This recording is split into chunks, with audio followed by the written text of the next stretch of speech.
दमनक बोला, तो तुम क्या केवल भोजन के लिए ही जीते हो? यह तो ठीक नहीं। अपना पेट कौन भर लेता है, कौन नहीं भर लेता? जीना तो उसका ही उचित है जिसके जीने से और भी अनेक लोगों का जीवन चलता हो।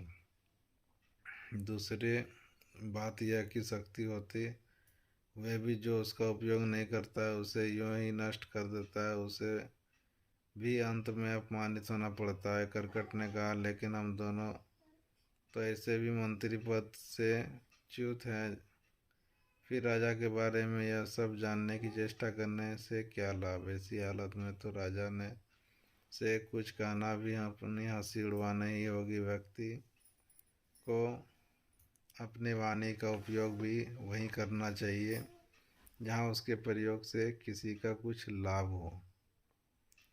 भाई, तुम ठीक नहीं समझते। राजा से दूर रहकर तो रही सही, इज्जत भी गंवा देते हैं हम। जो राजा के समीप रहता है उसी पर राजा की निगाह भी रहती है, और राजा के पास होने से ही व्यक्ति असाधारण हो जाता है।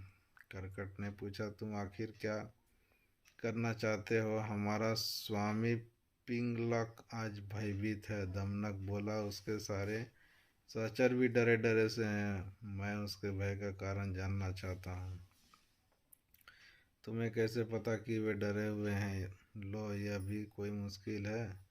पिंगलक के हाव भाव, चाल ढाल, उसकी बातचीत, आंखें और चेहरे से स्पष्ट जान पड़ता है कि यह भयभीत है। मैं उसके पास जाकर उसके भय के कारण का पता करूंगा, फिर अपनी बुद्धि का प्रयोग करके उसका भय कर दूंगा दूर। इस तरह से उसे वश में करके मैं फिर से अपना मंत्री पद प्राप्त करूंगा।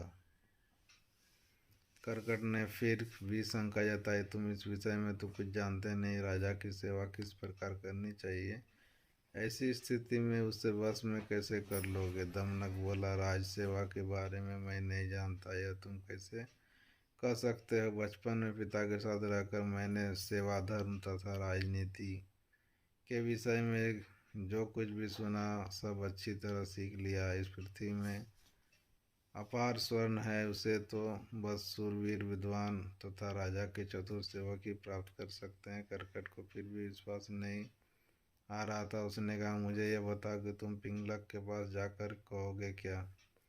अभी से मैं क्या कहूँ? वार्तालाप के समय तो एक बात से दूसरी बात अपने आप निकलती जाती है। जैसे प्रसंग आएगा वैसे ही बात करोगे। उचित अनुचित और समय का विचार करके ही जो कहना होगा कहूँगा।